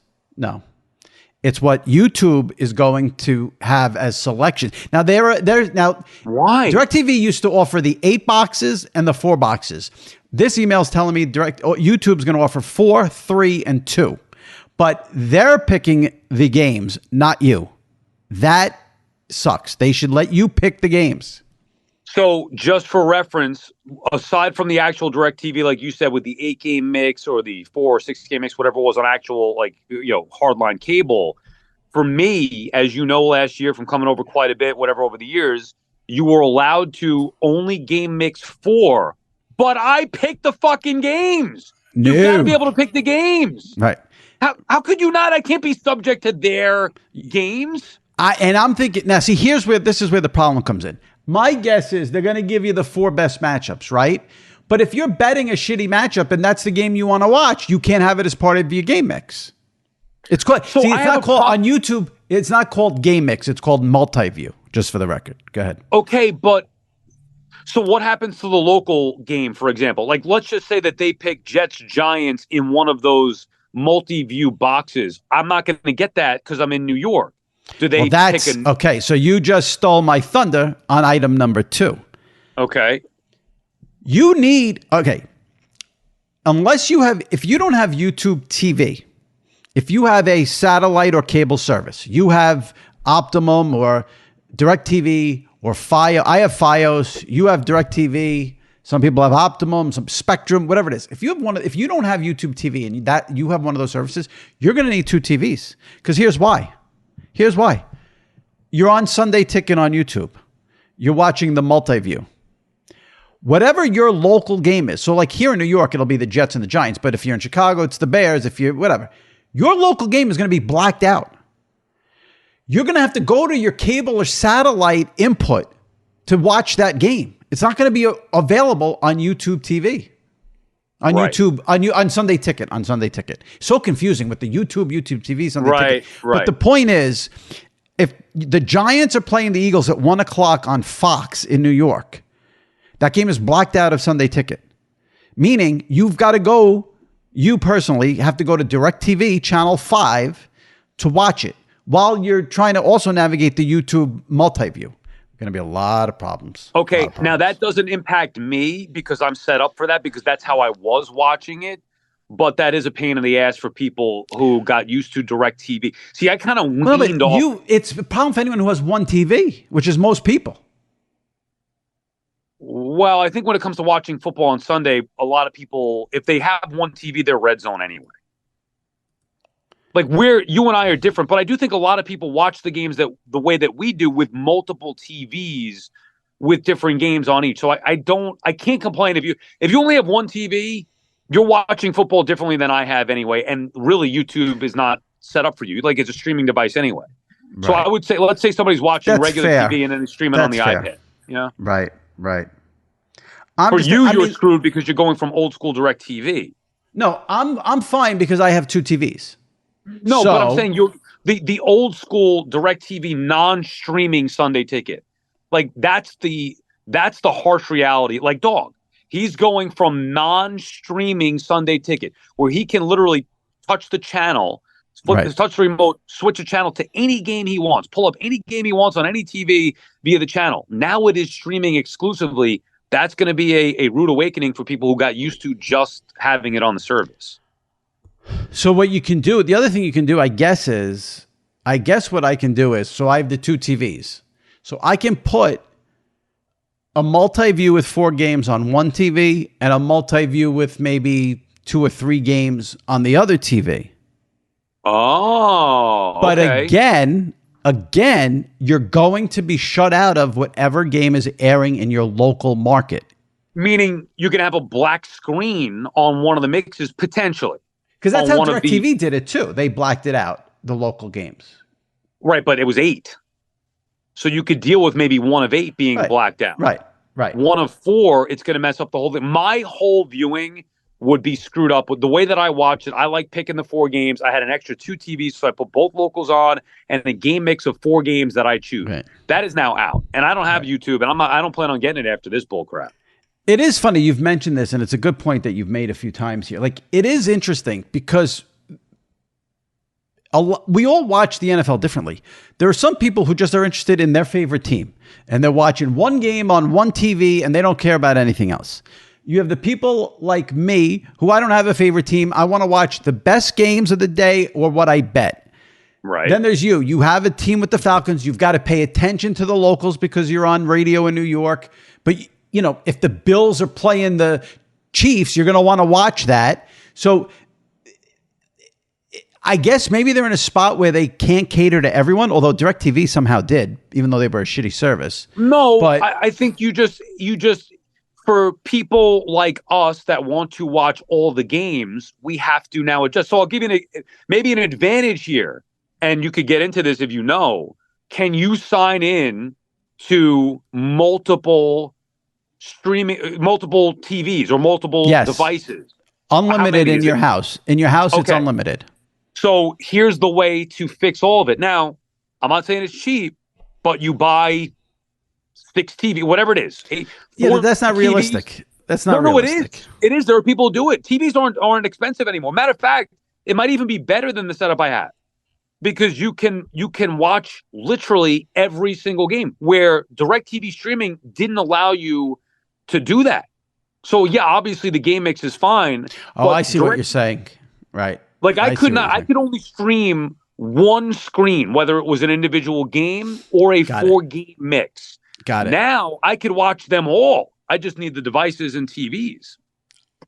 Listen, you can't tell people to go buy 6 TVs, but you could buy 2 or 3 maybe and, get a nice... Well, you have one. You have one. You have an iPad. And by the way, you don't need to watch, like when there's only, what is it, 6 games at once maybe? I mean, is it really 8? Do they have up to 8 at 1 o'clock, I guess? When there's no bye weeks, there's more than 8 sometimes at 1 o'clock. All right, but you don't need to watch literally every one. So you can get away with... Yeah. And by the way, I would say the majority of people watch just the Red Zone. Shelby just said he would never buy a second TV. Yeah, I have 2. That's boring. But again, it depends what you're interested in. If you're a fan of the Jets, you're just going to watch the Jets, and that's it. If you're a fan of the Bears, you just watch the Bears. All right. I want to have access to every game. Same thing. At least I used to. This year, I'm going to change it, and this is a good reason why. Although as we get closer to it, I start to get itchy, thinking I need to have my setup. And even though it's all streaming, I can now stream all these different games. I just need multiple TVs. So Wednesday, August 23rd, we're taping this. The NFL season is quickly approaching. September 10th is that first Sunday. Are you still doing this bullshit where you're not going to order a Sunday ticket? I don't have it. Yeah, I don't have it. And hearing you talk about it, like, it doesn't make it.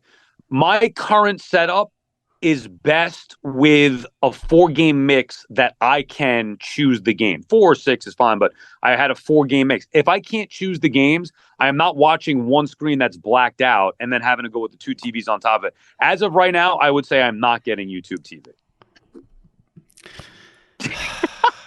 You're not buying it? It's just, let me know if you want to make a wager on that. Although if you're moving, that could skew the odds. Vegas will take it off the board if you plan on moving during the season. Yeah, well, that's another thing. I'm going to have to rethink my whole setup. And I get into the new house, forget the projection, big screen. I got to get like 6 different TVs. You should move just based on the setup you have in that basement. That's the best setup in the world. I can't believe that. I can't believe it either. I don't Here's want the other to. thing. When you move, how are you going to pack all that shit? That you have 5,000, more than 5,000 figurines and bobbleheads and don't figures. Even get me started. It's not something that I'm looking forward. Like, I want to get the idea of moving. The idea of moving, period, sucks. The idea of me moving my prime prized basement and everything that I organized and put together, like, I can't even. You worked so hard for that basement. Yeah, and it's over. Just a few short years of enjoyment. That's it. Touchy topic, I can tell. It is. No, but it's me. I can't take the fucking commute. So I can rebuild the theater room. I understand. Come to Nassau. Yeah. If you come to Nassau, then you can come here because I have Sunday ticket and you don't. There you go. All right, we'll go. On Sundays. We're going to end up at the main event anyway because they're the ones that have all the TVs on. I'll tell you, the anarchy that's going to take place on September 10th is going to be off the charts. And go ahead. How are they going to do that at bars? All streaming? No. So here's the one thing. Bars are fine. Bars have a deal with DirecTV. DirecTV is still going to provide Sunday ticket to bars and restaurants. They're not doing the streaming. What? Yeah. Wait a second. How's that possible? I thought they lost the rights. Well, the rights for homes and how, but if bars and restaurants will have it via satellite, Sunday ticket. I'm floored by this. They did this last year with the Thursday night Amazon game. The Amazon game on Thursday nights was available on DirecTV for bars and restaurants only. And this is through the NFL? It has to be, right? Yeah. Wow. So their setup is not going to change. No. That's why I will be at the main event on September 10th. I'm trying to think of ways we could buy a bar and just control the shit. Keep everybody out. Give me a bar. I will get so flustered with Sunday ticket on YouTube by 1:30. I'll be at the main event. There's no doubt. A quick recommendation. Now, this is going to come out Thursday, this pod. So it will have aired on Wednesday, but of course you can stream it. The HBO did a documentary on the Bishop Sycamore High School scandal. If you remember, this high school played a football game against IMG Academy on ESPN in 2021. They lost 58-0, and then it turns out people were like, the announcers were like, something's not right here. They did an investigation. It wasn't a real school. The entire school was a scam and a fake. HBO did a documentary on it. It airs Wednesday night, so this comes out Thursday, so you have to stream it on Max. HBO, Max, whatever the fuck. It's Twitter. It's HBO. I'm not saying X. I'm not saying Max. Anyway, you got to stream it. I watched it. It's phenomenal. And it's something your wife would like too if you need something to watch with her. I thought you were going to say the Kim and Kanye breakup that is now streaming available on Max, I believe. I didn't even know. What is it? It's a documentary on Kim and Kanye breaking up? I think so. I just went this morning before I left for work to download Hard Knocks on my iPad, and I saw it, and I was like, "Ooh, shit! I know I got to watch Hard Knocks for work, but I'd rather watch this Kim and Kanye documentary." So I don't know exactly what it is, but it's on HBO. I'll check out the Bishop one though. So wait, you didn't watch Hard Knocks? I did. I actually watched it while I was driving in. I had it on the iPad. Sal, don't say that. Don't say that. No. It's not like I was locked into. I had. Should Shelby edit that out? All these screens and stuff like that. I had it on the iPad. I more listened to it. And by the way, I'm stuck in traffic that I'm not moving anyway. It takes 2 hours to go 50 miles. So, but yes, I did. I watched it. Did you? I guess you don't need to actually look at the screen and to hear that Aaron Rodgers is on the Jets. That's the whole show. The whole show is Aaron Rodgers is on the Jets. That's the entire. This was the worst. This was the worst. Oh my God, it was so boring. Yeah, so boring. But yeah, you have to watch the Bishop. It's called BS High, which is a great name. Bishop's BS High. Yeah, perfect. Very, very well done. You will want to kill the main guy. He's infuriating. Doesn't act like he did anything wrong, and you will feel awful for the kids involved. But it's well done. Okay. So that's it. And it's weird because this was really good, but there's this whole thing going on Twitter the last 2 days I've noticed where, like, I guess Netflix did a documentary on the Florida Gators, and everyone on Twitter is ripping it to shreds. First of all, why on earth would anyone watch that? I don't understand. Who would sit down and want to watch something about Urban Meyer and the Florida Gators? There's too much shit out there. I can't say I would want to dedicate time to that. Everyone's going crazy. Everyone's going crazy saying it sucked. Who would? Why would you ever sit down and watch a documentary on Urban Meyer's Florida Gators? I don't understand. Yeah. Unless you're a Florida fan. If you're a Florida fan, it's fine. But like, that's a topic. Urban Meyer is so unlikable. Well, let me say, is it with Tebow and Aaron Hernandez at the time? From what I've seen on Twitter, they don't mention Aaron Hernandez. They don't get into it. No. I mean, what more do you need to know? Right. Yeah. Right. I mean, at least that would be like somewhat intriguing to go relive those days with those dominant teams with those particular players, but whatever. I asked you this last week. Your answer was no. Have you done your scouting yet for NFL over-unders? No, I have not. You're a mess. You're a mess. I've done a couple of teams. I did the NFC East, but I have not. I love the Giants and Jets. That's it. I mean, I'm going over on those two teams for sure. And what's the Jet number again? I think the Jets were 9.5. The Giants. How are the Giants 7 or 7.5? How is that even possible? Do you like the over there or no? I love the Giant over. I love it. It just doesn't make any sense to me. Yeah. Anyway, so no, we're going to do this 2 weeks from now. By the way, I think I'm taking off next week. I got to confirm that with you, but I'm on vacation. So. All right. Oh, you're on vacation from the Fan too? Yeah, Fan and SNY totally off. Oh boy. I mean, I may be able to find 15 minutes to bang one of these out, but I am off. All right. Well, we'll figure it out. All right. Okay. But and then are we doing? Be prepared for Sunday ticket disasters. That's the theme. You be prepared for it. I don't have it. I'll be watching the Jets and Giants, whatever. I may get the red zone this year. Oh, gross. I'll be at the main event. All right, Sal. Hopefully we'll see you next week. If we don't, we'll see you the week after as we prepare for the start of the NFL season. That's a big week. So yeah, you got Barkley on. You got the NFL season in 2 weeks. You are flying high right now. I know. If only my GM would get fired, I'd be in tip-top shape. I don't think that's going to happen. If only Brian Cashman didn't have a job for life for no reason. Take care. All right. I'll talk to you later. All right. My eternal thanks to Charles Barkley. Unbelievable time he gave us. Great interview. And my thanks, as always, to Sal Licata. Hope you guys enjoyed it. If you're not a subscriber to SI Media with Jimmy Traina, hit the subscribe button. Really would appreciate it. Leave a review on Apple. Rate and review. We'll read it. And check out past episodes. Peter Schrager from Good Morning Football was on the pod last week. Chris Mad Dog Russo 2 weeks ago. Tremendous episodes with great feedback. Appreciate you guys listening. Hope you enjoyed Charles. And like I said, if you're not a subscriber, hit that subscribe button. All right. We'll see you next week. Stay safe and take care.